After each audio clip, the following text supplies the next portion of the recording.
Kush ja largon vëllaut të ti një breng të kësaj dunjaje, Allahu Azza wa Jall i largon ati një breng të ahiret. Kush ja lehtëson gjendjen vëllaut të ti, Allahu ati ja lehtëson gjendjen në dunja dhe në ahiret. Këti njeriu mi ja lehtësu këtë vështirësi, dhe ata njerëz i përmend Allahu tek ata që janë të Allah.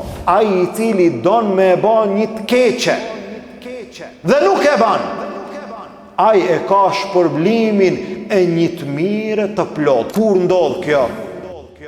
Innal hamdalillah nahmaduhu ta'ala wa nasta'inuhu wa nastaghfiruh wa na'udhu billahi min shururi anfusina wa min sayyiati a'malina. من يهده الله فهو المهتد ومن يضلل فلا هادي له وأشهد أن لا إله إلا الله وحده لا شريك له وأشهد أن محمدا عبده ورسوله اللهم صل على محمد وعلى آل محمد كما صليت على إبراهيم وعلى آل إبراهيم إنك حميد مجيد اللهم بارك على محمد وعلى آل محمد كما باركت على إبراهيم وعلى آل إبراهيم إنك حميد مجيد. Falënderimi i takon Allahut subhanahu wa ta'ala, atë falenderojmë dhe vetëm prej tij ndihmë dhe falje kërkojmë. Salavatet dhe selamet tona ja dërgojmë dashurit ton Muhammedit sallallahu alaihi wasallam, familjes tij, shokëve të tij dhe gjithë atyre që e pasojnë rrugën e tij deri në ditën e gjykimit. Vëllezër nderuar, me lejen e Allahut azza wa Jall vazhdojmë së bashku në hijen e fjalëve më të mira, në hijen e fjalëve më të drejta, në hijen e porosive të bukura, në hijen e fjalëve të njeriut më të mirë i cili ka ekzistuar, i cili ka jetuar ndonjëherë, në hijen e fjalëve të Muhammedit sallallahu alaihi wasallam, në hijen e haditheve të tij. Me lejen e Allahut azza wa Jall kemi ecur porosi pas porosie, mesazh pas mesazhi, hadith pas hadithi, derisa gradualisht afrohemi edhe afër fundit të këtij libri i cili përmbledh në vetvete 42 hadithe, ndërsa ne me lejen e Allahut azza wa Jall kemi arritur në hadithin e 36 për të vazhduar sonte me 2 hadithe të radhës. Hadithi i cili vjen në vijim është hadithi të cilin e transmeton Ebu Hurajra radhiyallahu anhu, i cili thot: Qala Rasulullah sallallahu alaihi wasallam. Ka thënë Muhammedi i dërguar i Allahut sallallahu alaihi wasallam. Dhe në këtë hadith përfshihen porosi të mëdhaja, mesazhe të mëdhaja. Secili prej tyre, secila fjali është një temë, një ligjërat në vete. Megjithatë ne do të mundohemi sa më shkurt t'i marrim këto porosi, t'i mbajmë mend këto porosi dhe çdo herë duke shpresuar që secilën prej tyre ta fusim në praktikën e jetës tonë. Mirë po, secili prej nesh, pa përjashtim, ka nevojë për secilën prej këtyre porosive, pa përjashtim. Pejgamberi sallallahu alaihi wasallam në këtë hadith tha: Men neffese an mu'minin kurbeten min kurabi dunya, neffese Allahu anhu kurbeten min kurabi jaumil qiyamah. Porosia e parë. Kush ja largon vëllaut të ti një breng të kësaj dunjaje, Allahu azza wa Jall i largon ati një breng të ahiretit. Kjo është porosi e madhe. Ky është mesazh i madh që nën kupton pas hadithit në të cilin u përmend vëllazëria, dashuria, afërsia në mesvete. Tash përveç asaj që ne duhet të jemi vëllezër, duhet të jemi afër njëri tjetrit, përveç asaj ta ndihmojmë njëri tjetrin, ti ja lehtësojmë njëri tjetrit. Men nefese an mu'minin kurbe. Nefese në kupton në aspektin gjuhësor, kush i aliron dikujt mundësin, kush i zgjedh dikujt mundësin që ai të merr frym pak ma lirë. Subhanallah, si kur dikush e ka litarin në fyt, si kur dikujt gati është duke ju ndal frymarrja, kush ja liron pak, kush ja zgjedh pak ati që ai të merr frym pak ma lirë, kush ja largon një breng vëllaut të ti, një muslimanit, Allahu Azza wa Jall i alargon një breng të ahiretit, jo të dunjas, gjitha brengat e dunjas, sado që të jenë të mdhaja, sado që të jenë të vështira, sado që të jenë të randa, janë të vogla, janë të thjeshta, në krahasim me brengat e ahiretit. Inne zelzelet e saati shejun adhim, çështja e kiametit, çështja e ahiretit është e madhe. Yawma tadhhalu kullu murdi'atin amma ardat. A ditë kur edhe gruaja edhe nana do ta hudh foshnjën që ka qenë duke i dhënë qumsht asaj. Wa tad'u kullu dhati hamlin hamlaha. Dhe ajo e cila e ka pas fëmijën në barkun e saj do ta lëshon fëmijën nga trishtimi i madh. Wa tara an-nasa sukara wa ma hum bisukara. Njerëzit do të shifen sikur të jenë të dehur, në realitet nuk janë të dehur. Kjo është gjendja. Në ditë që njerëzit do të dalin para Allahut, në ditë që njerëzit do të presin llogarinë, në ditë që dielli do të jetë mbi kokat e tyre, në ditë që njerëzit do t'i mbulojnë djersët, në ditë që trishtimi i madh, gati që zemrat të dalin prej vendit të tyre, duke pritur librin nga cila anë do të vije, në ditë që xhehenemi do të paraqitet në mahsher. Ai i cili në dunja i lehtëson vëllaut të ti një breng, i largon vëllaut të ti një breng të kësaj dunjaje, Allahu i largon një breng nga brengat e ahiretit. Sa e madhe është kjo? Kjo është një nxitje për secilin musliman që të mundohet të kërkon, në disa raste të hulumton, cili prej muslimanëve ka ndonjë zor, cili prej muslimanëve ka ndonjë hall, cili prej muslimanëve ka ndonjë breng, për çfarë arsye? Po unë ta ndihmoj atë, të më ndihmon Allahu në ahiret. Unë t'ja lehtësoj ati, të ma lehtëson Allahu në ahiret. Dhe sot sa është mundësia që ti ta gjesh një vëllat, ta gjesh një rast, ta gjesh një moment që dikush e ka një zor të madh, njerëzit kanë lloj-lloj halli, lloj-lloj problemi, lloj-lloj zori, telashe, sëmundje, kështu me radhë, ndoshta nuk gjendet, ndoshta nuk gjen zgjidhje, ndoshta nuk e ka askan dhe ti në atë moment paraqitesh. Për çfarë? Për hir të Allahut Azza wa Jall.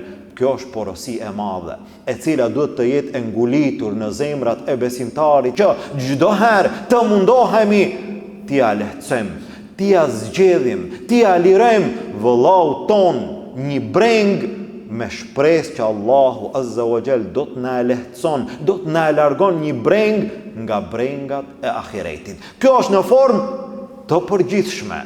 Pastaj pejgamberi sallallahu alaihi wasallam në formë të veçantë, pak më specifike, thot pejgamberi sallallahu alaihi wasallam: "Wa man yassara ala mu'sirin, yassara Allahu alaihi fi dunya wal akhirah."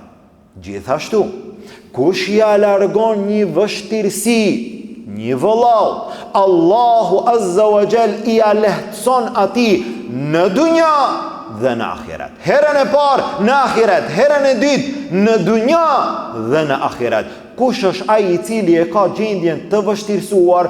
Ky mund të jetë çdo kush, çdo njeri i cili e ka gjendjen të vështirësuar në shumë aspekte. Mirë po më shumë ai i cili e ka jetën të vështirësuar shkaku i borxheve.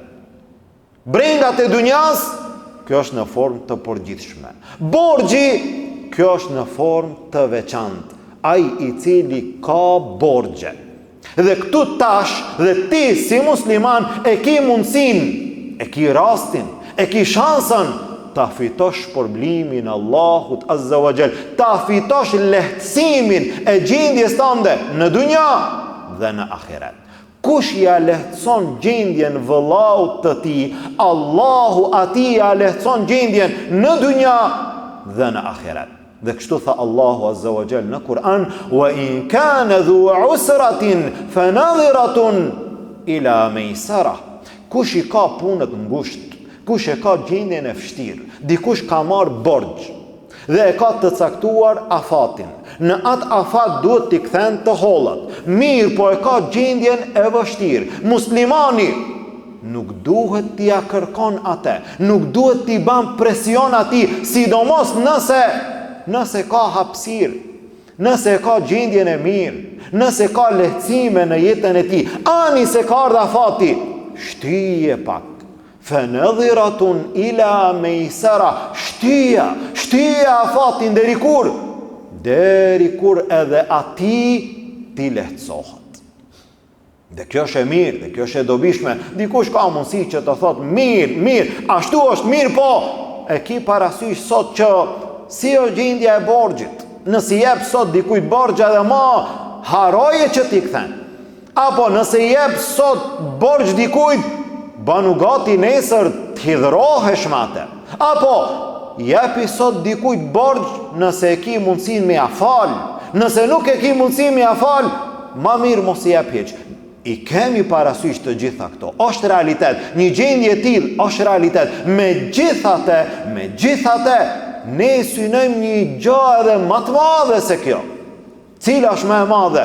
Ai i cili ja lehtëson gjendjen vëllaut të tij. Allahu ja lehtëson gjendjen atij në dunja dhe në ahiret. Cili është lehtësimi i gjendjes, ka thënë dietarët, është në dy mënyra. Mënyra e parë, ti ja shtyn afatin. Mënyra e dytë, nëse e ka mundësin, ti ja fal borxhin. Ai i cili ja lehtëson gjendjen vëllaut të tij, i cili nuk ka mundësi, sa i cili ka mundësi, ai duhet ta kthen borxhin patjetër. Mirë, po ka raste që dikush ka marrë borxhe, është rënduar, është ngarkuar, nuk ka hapësirë, nuk ka zgjidhje. Ato që i merr, ndoshta me ato nuk ju ushqen as fëmijët e tij, nuk kanë mundësi edhe familjen ta mban ashtu si duhet me gjërat elementare, ndërsa borxhlit nga gjitha anët e kërkojnë atë, e thrasin dhe ky nuk gjen zgjidhje. Në çfarë halli është ky njeri? Ky njeri ka zor, ky njeri ka vështirësi. Këtij njeriu mi a lehtësu këtë vështirësi, por hir të Allahut Azza wa Jall, ati Allahu ja lehtëson në dunja dhe në ahiret. Dhe gjithashtu kjo porosi është porosi e madhe, për të vijuar pastaj një porosi të tjetër, e cila nuk kërkon prej neve as të holla, as pasuri, as borxhe, as ndihmë, as lodhje, as sakrificë. Çka kërkon prej neve? Kërkon një gjë të lehtë, të thjeshtë, mirë, po shumë prej njerëzve nuk janë të kësaj cilësie dhe nuk janë të kësaj natyre, nuk janë të asaj porosie të cilën e porosit Muhamedi sallallahu alaihi wasallam, ndërsa kjo duhet të jetë prezente në mesin e gjithë muslimanëve. Tha pejgamberi sallallahu alaihi wasallam: "Wa man satara musliman satarahu Allahu fi dunya wal akhirah." Kush i ambulon vëllaut të tij musliman, kush i ambulon, çka nën kupton, kush i ambulon një gabim, kush i ambulon një gjuna, kush i ambulon një tmet, kush i ambulon një gjë vëllaut të tij, Allahu i ambulon atij në dunja dhe në ahiret. Sa është e rëndësishme kjo? Kjo shumë e rëndësishme. A është prezente në mesin e njerëzve sot? Në shumë raste nuk është prezente. Si kur njerëzit në disa raste nguten, vrapojnë të marrin miqde se e kemi pa filanin në filan vend, në filan gabim, në filan gjuna, e kështu me radhë. Çka fitove ti? Kjo është e keqe, kjo është e damshme në mesin e muslimanve, përderisa një musliman e ban një gjuna, jo publik, jo haptas, ajo që është haptas ti nuk mundesh me fsheh. Ti nuk mundesh me fsheh nga se ai vet e ka shfaq para gjithëve. Ai gjithëve ju ka treguar se po, unë jam i tillë, mirë po ai i cili nuk e ka shfaq. Ai i cili është munduar që të ruhet, që të fshihet, mos ta sheh dikush, ai e di që është Allahu, mirë po ka gabuar. Mirë po është mashtruar. Mirë po është mbuluar që mos ta vrin askuj gjunaun e tij. Ti qëllove. Ti qëllove dhe e pa. Çka duhet me bë tash? Tash këtë lajm, këtë gabim të ti duhet me bë publik në mesin e gjithë njerëzve. Kjo është fatkeqësi dhe kjo ndodh në shumë raste që ne u adim gabimet njëri tjetrit, u adim tëmentat njëri tjetrit, u adim gjunahet njëri tjetrit, mirë po ne nuk e kemi pa, e ka pa njani, si kur ta shohin të gjithë. Dhe kjo është e rrezikshme, kjo është e damshme në mesin e muslimanëve. Muslimani duhet të edukohet në këtë mënyrë, kur asnjëherë të mos flet për një vëlla apo për një motër që kanë një gabim të mbuluar, janë munduar që të fshihe. Mbuloje, nëse don që Allahu ty ti mbulon, se edhe ti që flet, mos mendo që ti je pa gjunahe, mos mendo që ti je pa gabime, edhe ti ki gabimet tua. Nëse ti as zbulon vëllau tënd, ka mundësi që Allahu të korrit edhe ty në mesin e krejt njerëzve. Ama nëse ti mbulon vëllau tënd, Allahu ta mbulon ty në dunja, ta mbulon ty edhe në ahiret para gjithë njerëzve. Andaj kjo është shumë e rëndësishme të mundohemi t'i mbulojmë njëri tjetrit gabimet. E ke pa, sikur nuk e ke pa. E ke dëgjuar, sikur nuk e ke dëgjuar. E di, sikur nuk e di asnjëherë. Dhe neve në ndodhin nësa raste, si do mos hoxhallarët, neve në bahen me dije disa gjëra që ndoshta nuk ju bahen me dije të tjereve. Dhe nësa raste ka pyetje, të cilat nuk ka ndodh asnjëherë pyetje të tilla ne ti shfaqim në mesin e njerëzve. Edhe pse njerëzit nuk e din, për kanë bëhet fjalë. Mirë, po bëhet fjalë për gjunahe, mos i përcjell ato. Bëhet fjalë për gabime, mos i shfaq ato. Unë nuk e pëlqej edhe atë mënyrë që dikush nga hoxhallarët ndoshta e lexon një pyetje dhe pastaj jep përgjigje. Mirë, po disa pyetje nuk lexohen. Disa pyetje nuk përmenden. Disa gjëra të cilat janë të mbuluara, të fshehura, nuk është në rregull të bëhen publike. Dhe unë e lexoj që filani e ka tradhtuar filanen. Vazhdon pyetja dhe në fund përgjigja. Filania e ka tradhtuar filanin, e kështu me radhë. Kjo ka ndodhur këto harame, këto gjunahe mund të përgjigjemi në formë të mbyllur, mirë po, jo të paraqitet në mesin e njerëzve.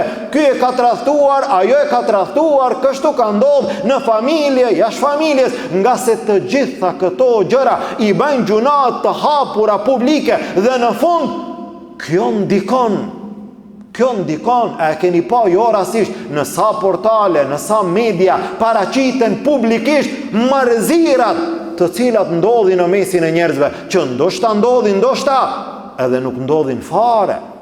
Mirë, po paraqiten lajm për çfarë arsye? Që njerëzit të mësohen. Dhe fillon njeriu të mësohet, i mësohet syri, i mësohet veshi, i mësohet mendja dhe ai fillon që gradualisht të ndikohet dhe një gjë e tillë sikur të bëhet normale. E ka tradhtuar ajo atë apo ai atë. Dhe kështu është paraqitur në filma, në seriale, e kështu me radhë, pastaj në pyetje, në probleme, e kështu me radhë, dhe gradualisht njeriu fillon të mendon sikur gjitha ato gjërat nuk janë normale dhe nuk duhet të bëhen publike, edhe nëse nuk përmendet emri.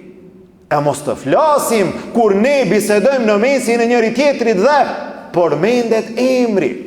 Filani apo filanja, Allahu na ruaj. Pejgamberi sallallahu alaihi wasallam në këtë porosi na nxit të gjithëve. Ai i cili ambulon vëllaut të tij një tëmet, një gabim, Allahu i ambulon atij në dunja dhe në ahiret. Pastaj pejgamberi sallallahu alaihi wasallam tha: "Wallahu fi auni al-'abdi ma kana al-'abdu fi auni akhihi." Allahu është në ndihmë të robit, ashtu siç është robi në ndihmë të vëllaut të tij. A don që Allahu të ndihmon, ndihmoje vëllaun tan. Dhe nga gjitha këto porosi e sheh, ashtu siç është vepra, ashtu është edhe lloji i shpërblimit. Dhe kështu ndodh në shumë raste. Ashtu siç është gabimi, ashtu është edhe lloji i dënimit. Kush ia largon vëllaut të tij, Allahu ia largon. Kush ia lehtëson, Allahu ia lehtëson.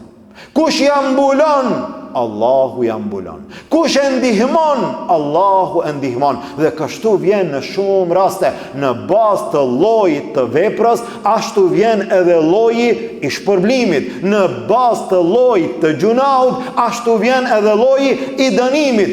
Allahu është në ndihmë të robit. Allahu do të ndihmon, ashtu siç ti i ndihmon vëllezërit e tu besimtarët. Pastaj pejgamberi sallallahu alaihi wasallam na nxiti për një gjë e cila është e dobishme, e cila është e rëndësishme, e cila është e lartë, të cilën muslimani në jetën e tij duhet ta synon çdo herë. Tha pejgamberi sallallahu alaihi wasallam: "Wa man salaka tariqan yaltamisu fihi ilman sahhal Allahu lahu bihi tariqan ila al-janna." Kush e merr rrugën për të kërkuar dituri, Allahu ja lehtëson atij rrugën për në xhennet. Besimtari çdo herë duhet të jetë në kërkim të diturisë. Në çdo javë, në çdo muaj, në çdo vit, ai duhet të jetë më mirë se sa gjendja në të cilën ka qenë më herët. Çdo herë duhet të shkon duke shtuar njohurin, duke shtuar diturin, duke i shtuar mësimet e dobishme që i takojnë atij si musliman. Nuk guxon, nuk i takon një njeriu përkatës i kësaj feje të jetë ignorant. Përderisa fillimi i shpalljes së kësaj feje është ikra, lexo. Ai i cili e kërkon diturin, cilën dituri? Nuk bëhet fjalë për shumë lloje të diturive, të cilat sot njerëz i synojnë me qëllime të dunjas. Synon dituri, do të kryen shkollë, do të studion, do të arrin, në fund do të punësohet, do të merr rrogë. Jo, kjo është një dituri për të cilën nuk ka rrogë. Nuk merr rrogë për këtë dituri, ama kjo është më e rëndësishme. Fundi i saj është më e rëndësishme se rroga dhe se gjithë pasuria e kësaj dunjaje. Mësimi i fesë Allahut Azza wa Jall, mësimi i Kur'anit, i sureve të Kur'anit. Ai i cili nuk di të lexon Kur'an, ai e ka patjetër, sidomos në këtë kohë, patjetër të mëson të lexon Kur'an. Po ku ta mësojmë, te cili na propozon? Po këto janë arsye të kota, të dobta. Duhet të gjejnë zgjidhje patjetër në çdo mënyrë. Ama mos me dit, me lexu Kur'an, kjo nuk qëndron në asnjë mënyrë. Patjetër duhet të mëson i riu të lexon Kur'an. Pastaj të mëson sure të Kur'anit, në kohën që ne sot i dim gjitha gjërat, edhe llojin, edhe përdorimin e telefonit, edhe të kompjuterit, edhe veturat e ndryshme, edhe bizneset e ndryshme, edhe çështje edhe gjëra tjera dhe tjera të dunjas që ndoshta në shumë raste edhe nuk na nevojiten. Pastaj kur bëhet fjalë ndoshta edhe për suret e shkurtëra, do të shohësh njerëz që ndoshta do të ndalen. Kërkimi i diturisë, mësimi i Kur'anit, mësimi i fjalëve të pejgamberit sallallahu alaihi wasallam, mësimi i gjërave që kanë të bëjnë me fen, me ibadetin, ai i cili mundohet, ban hapa për të marrë dituri, Allahu ja lehtëson atij rrugën për në xhennet. Dhe ky prezantim, dhe ky mexhlis, dhe ky takim është një prej atyre. Ti i cili prej shtëpie ke ardhur deri këtu vetëm për t'i dëgjuar fjalët e Allahut, fjalët e pejgamberit sallallahu alaihi wasallam, këto janë disa hapa për të arritur në dituri me shpresë që ky do të jetë një lehtësim i të gjithë neve në rrugën për në xhennet. E pastaj pejgamberi sallallahu alaihi wasallam tha: "Wa majtama'a qaumun fi baytin min buyutillah." Nuk të bohen njerëzit në një shtëpi prej shtëpive të Allahut. Jetlune kitab Allah, e lexojnë librin e Allahut, wa yatadarasuna bainahum, dhe e mësojnë atë në mesin e tyre. Dhe këtu ka përgëzime të mëdhaja. Dhe këtu ka shpërblime të mëdhaja. Nuk të bohen njerëzit në një shtëpi prej shtëpive të Allahut. Nuk të bohen njerëzit në xhami. Dhe elhamdulillah ne sonte jemi të tubuar në shtëpi të Allahut. E lexojnë fjalën e Allahut, e mësojnë Kur'anin, lexojnë gjërat që kanë të bëjnë me fenë Allahut, wa yatadarasuna bainahum, dhe ndalen dhe i mësojnë gjërat që kanë të bëjnë me librin e Allahut dhe me çështjet e fesë Allahut azza wa jall. Këta njerëz të cilët janë tubuar për këto qëllime, pejgamberi sallallahu alaihi wasallam i përgëzon me 4 përgëzime. Andaj ai i cili sot mungon, ai i cili sot ka kohë dhe në fund nuk ka kohë që të prezanton në mexhlise të tilla, në mundësi, në shansa të arta të jetës së tij, humb shumë në mesin e tyre, i humbe dhe këto 4 shpërblime të mëdhaja. Tha pejgamberi sallallahu alaihi wasallam: "Illa nazalat alaihimus sakina." Së pari, atyre ju zbret qetësia. Në ato zemra zbret qetësi prej Allahut azza wa jall. Allahu ta qetëson zemra. Ti del prej xhamie, ku ke qenë në një mexhlis ku përmendet Allahu. Ke qëndruar disa minuta, ke dëgjuar fjalët më të mira, fjalët e Allahut, fjalët e pejgamberit sallallahu alaihi wasallam. Ke dëgjuar mesazhe, porosi të cilat të nevojiten gjatë gjithë jetës. Kur del prej shtëpisë së Allahut azza wa jall, ti je me një zemër të qetë. Allahu azza wa jall në këto mexhlise zbret qetësi. Pastaj tha pejgamberi sallallahu alaihi wasallam: "Wa ghashiyatuhumur rahma." Ata i mbulon rahmeti Allahut azza wa jall. Cili prej neve nuk ka nevojë që ta përfshin, që ta mbulon atë rahmeti Allahut azza wa jall. Këto mexhlise i mbulon rahmeti Allahut azza wa jall. Pastaj wa hafathumul malaika. Ato tubime, ato prezentime i rrethojnë melaikat e Allahut azza wa jall. Në këto vende, në këto mexhlise ndalen melaikat e Allahut azza wa jall, i rrethojnë ato vende në një transmetim derisa me krahët e tyre ngriten deri në qiellin e dunjas. Këto vende janë të rrethuara, këto vende janë të mbrojtura, këta njerëz janë të siguruar nga kush? Melaikat i kanë rrethuar. Për çfarë arsye? Po këta janë duke prezentuar për një qëllim të vetëm.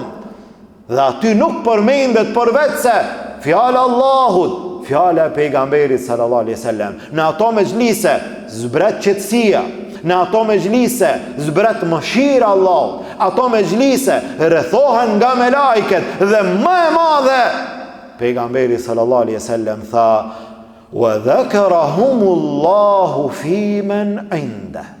Subhanallah. Dhe ata njerëz i përmend Allahu tek ata që janë te Allahu. Subhanallah. Ata njerëz i përmend Allahu. Subhanallah.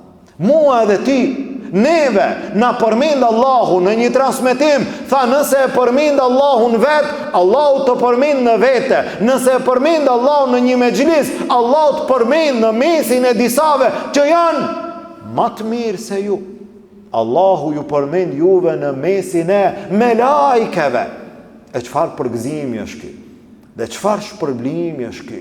Andaj besimtari, edhe nëse i di të gjitha, megjithse askush nuk i di të gjitha, mirë po, edhe nëse i di, edhe si kur ti di, prezentimi në këto mejlise e ka një hajër të madh dhe një shpërblim të madh. Në fund të këtij hadithi, pejgamberi sallallahu alaihi wasallam tha dhe na dha gjithashtu një porosi tjetër, e cila gjithashtu është mjaft e rëndësishme.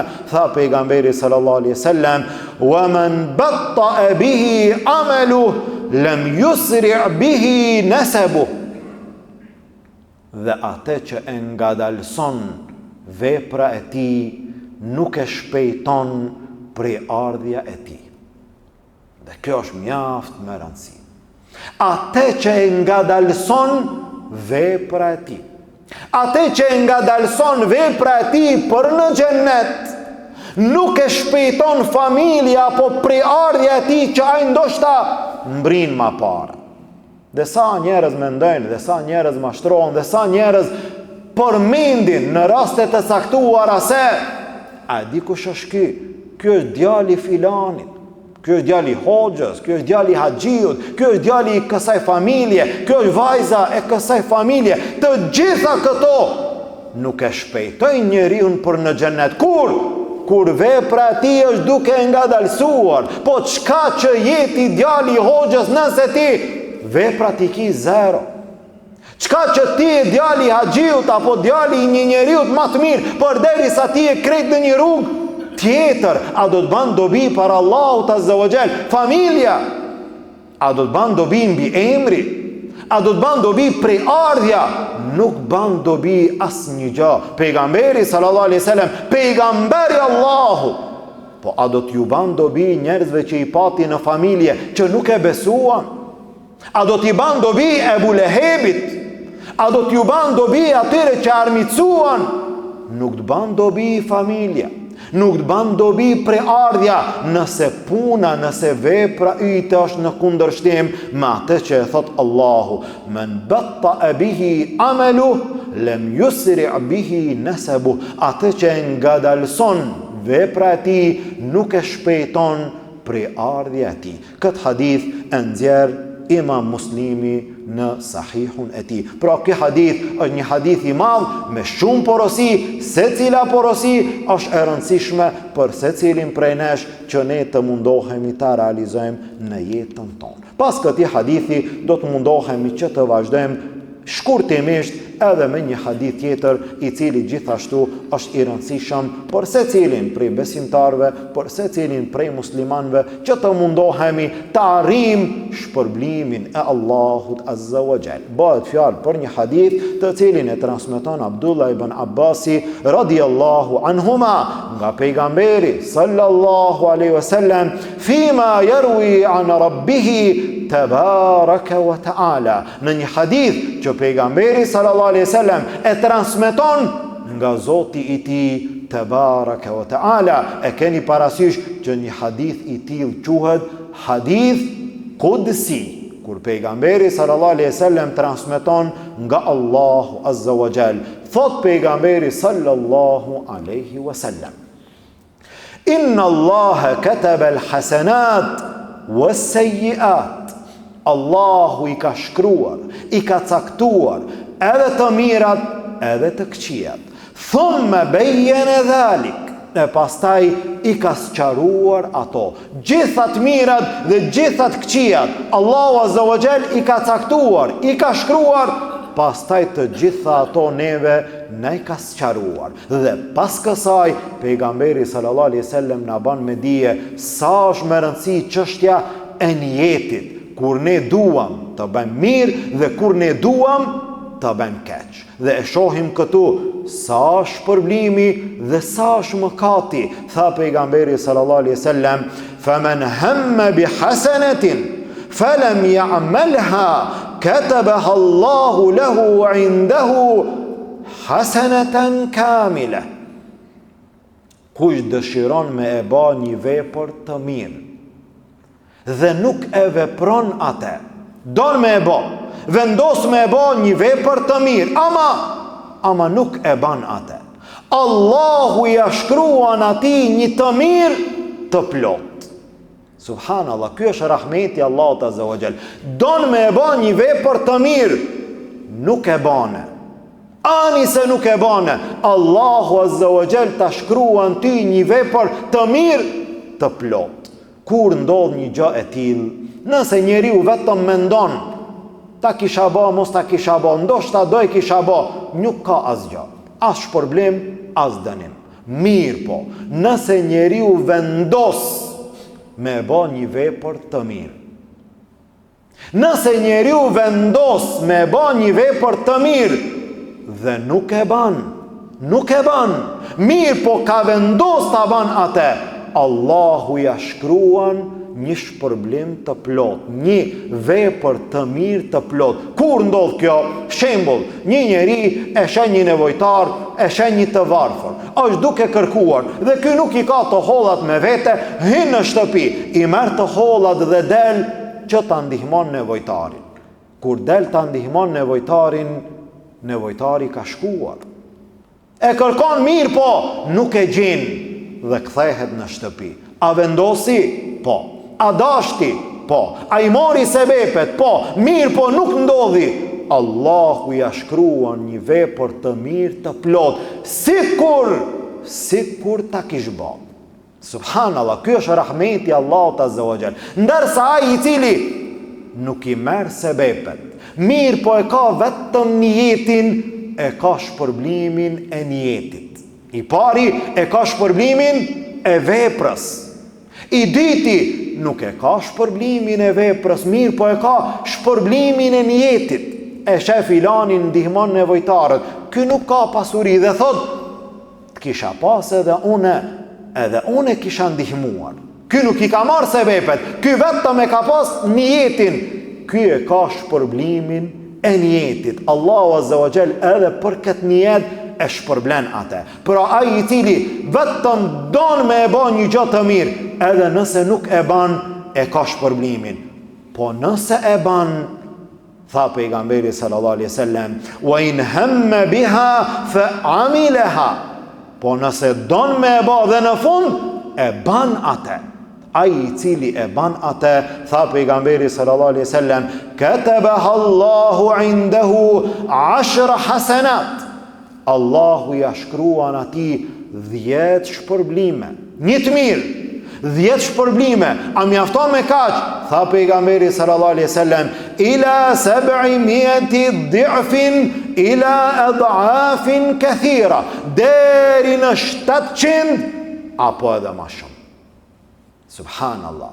Ai i cili nuk e ban, e ka një shpërblim. Ai i cili e ban, ai ka 10 shpërblime. Allahu ja shumë fishon. Nga 10 mund të arrin deri në 700, mund të arrin edhe më shumë. Subhanallah. Ai që don me e bën një të mirë dhe nuk e ban, e ka një shpërblim. Ai që don me e bën një të mirë dhe e ban, i ka 10 shpërblime, deri në 700 shpërblime edhe më shumë. E nga ana e të keqes, tha pejgamberi sallallahu alaihi wasallam, wa in hamma bi sayyi'atin falam ya'malha. Ai i cili don me e bën një të keqe dhe nuk e ban, katabaha Allahu indahu hasanatan kamila. Subhanallah. Ai i cili don me e bën një të keqe dhe nuk e ban, Allahu edhe këtij ja shkruan një të mirë të plot. Subhanallah. Në rastin e parë, një të mirë të plot. Në rastin e dytë, 10 shpërblime deri në 700. Në rastin e tretë, përsëri, një të mirë të plot. Nga gjitha anët, njeriu e ka mundësinë për të mirë. Ai i cili don me e bën një të keqe dhe nuk e ban, ai e ka shpërblimin e një të mirë të plot. Kur ndodh kjo? Kjo ndodh kur njeriu don me e bë një gjuna. Jo vetëm don, jo vetëm i shkon mendja, mirë po vendos me e bë. Dhe i merr sebepet. Dhe niset për ta bë një gjuna. Mirë po ndalet. Për çfarë arsye? Për hir të Allahut Azza wa Jall. Këtu dallon. Një njeri vendos që të hollat që i ka të i çon në kazino, në bigjoz, dhe niset të hollat me vete, është nis për në kazino. Arrin në parkingun e saj, zbret prej veture, ndalet. A me hi, a mos me hi. Ama ka vendos me hi, mirë po ndale. Subhanallah, bigjozi është gjunah i madh. Po me ma marë Allah shpirtin në atë vend. Po qëfar gjunahqari jam une? Po si do të dalë une para Allahut Azza wa Jall? Kam vendos me hi, ama nuk hi për hir të Allahut. E bani gjunahun? Jo. Po e bani ndo një punë të mirë? Jo. Këti njeriu Allahu ja shkruan një të mirë të plot. Ka dash me e bën një të keqe, po nuk e ka bë. Por hir të Allahut Azza wa Jall. Allahu ja shkruan një të mirë të plot. E ai i cili nuk shkon hiç, mirë po i sheh tjerët, hinë në kazino, ky miskini, ky nuk kas për kazino, dhe i sheh tjerët dhe atë kisha pas edhe une kisha ardhë me ju, ama shkaku që nuk kam, ky ka gjunah para Allahut. E ka gjunahun e veprës? Jo, e ka gjunahun e niyetit. Vetëm niyetin pse e ka pas, e ka gjunahun e niyetit, ama nuk e ka gjunahun e veprës. Kur e ka gjunahun e veprës? Gjunahun e veprës e ka nëse i merë gjitha sebepet dhe i dështon plani. Nuk e bani gjunahun nuk e bani, ama gjunahun e ka të plot.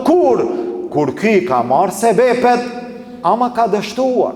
Ky nuk është si i pari, ky edhe zveturën, i ka marë paret, arrin para kazinos, zbret. Nuk i thot vetes ndalu, jo, ky nuk ndalet, ky direkt të hinë në kazino. Kur mbrin të dera e mbyllur. Troket, dera e mbyllur. Mundod me hap, kazino e mbyllur sot. Dhe ky çka ban? Ky kthehet, ama ky nuk u kthy për Allah. Jo, ky u kthy se s'pati zgjidhje. U kthy. Ky e ka gjunahun si kur me bo. Dikush ka vendos me vjedh, arrin në vendin ku e ka të caktuar, me planin që të hinë në filan shtëpin dhe në fund ta vjedh pasurinë e asaj shtëpie. Dhe kur arrin e sheh që njerëzit janë tubuar në atë lagje, ka ndodhur ndonjë gjë dhe ky si kur gjë vetëm kalon. Jo, nuk e ka pas ky planin dhe ik. Nga se njerëz ka shumë, ky e ka gjunahun si kur me bo. Tha pejgamberi sallallahu alaihi wasallam, nëse dy musliman ngriten me shpatat e tyre kundër njëri tjetrit, fel qatilu wal maqtulu finnar. Edhe vrasësi, edhe i vrari janë në zjarr të xhehenemit. Than ja Rasulallah, vrasësi dihet vrasës, po i vrari, tha pejgamberi sallallahu alaihi wasallam, edhe i vrari, edhe ai ka dasht me mbyt vëllaun e tij. Ka dasht, i ka marrë sebepet, nuk ka mund, ai e ka gjunahun e plot. Mirë, po nëse e len atë, e ka një shpërblim të plot. Dhe pjesa e fundit, kategoria e fundit, ai i cili don të ban keq, tha pejgamberi sallallahu alaihi wasallam, wa in hamma biha fa amilaha. Ai i cili dëshiron që të ban keq dhe e ban të keqen. I pari dëshiron të ban mirë, nuk e ban, ka shpërblim.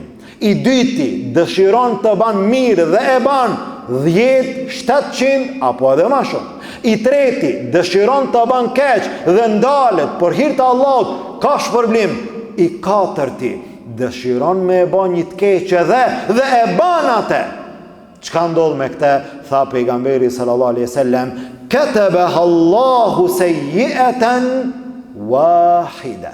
Allahu ja shkruan vetëm një të keqe.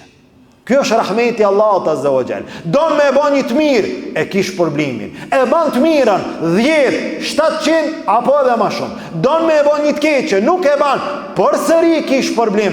Vetëm një rast. Nëse don me bën një të keqe dhe e bën atë, atëherë ki mëkatin. Sa? Për një të keqe 10 apo 700? Jo. Për një të keqe një gjuna regjistrohet një e keqe. Para mendojeni, sa është mundësia për të mira që të randon peshorja e të mirave, megjithatë sa prej njerëzve do t'ju randon peshorja e të këqijave. Subhanallah, tha Abdullah ibn Mesudi, dhe me këte përfundojmë, mjerë për atë të cilit një shet i amujnë, i afitojnë 10 shet. Mjerë për atë të cilit një shet, ato që llogaritën një, i amundin, i afitojnë 10 shet, ato që e kanë shpërblimin 10, 700 edhe ma shumë. Pra besimtari nga ky hadith kupton që çdo herë të mendon të nxitet për të mirë, të ban vepra të mira, mos të anon nga e keqja, e nëse bie në gjunahën dhe Allahut Azza wa Jall, të pendohet tek Allahu. Këtë hadith e nxjerr dhe e shënojnë në librat e tyre Imam Buhariu dhe Imam Muslimi. Pra pejgamberi sallallahu alaihi wasallam në këto 2 hadithe na nxit neve për shumë punë të mira, për vepra madhështore që secili besimtar ka nevojë ti praktikon në jetën e tij. Ne lutim Allahun Azza wa Jall, Allahu të na ban prej atyre që i dëgjojmë fjalët e Muhamedit sallallahu alaihi wasallam, i mësojmë ato, i praktikojmë ato, i jetojmë me këto fjalë. Allahu Azza wa Jall të na mundson që ta takojmë pejgamberin sallallahu alaihi wasallam në ditën e gjykimit, e të pim nga haudi i tij, nga dora e tij. Allahu Azza wa Jall të na bashkon në xhenetin e tij me pejgamberin sallallahu alaihi wasallam, me pejgamberët e Allahut, me sahabët, me muslimanët e mirë. Amin. Walhamdulillahi rabbil alamin. Wa subhanaka Allahumma bihamdik, ashhadu an la ilaha illa ant, astaghfiruka wa atubu ilayk.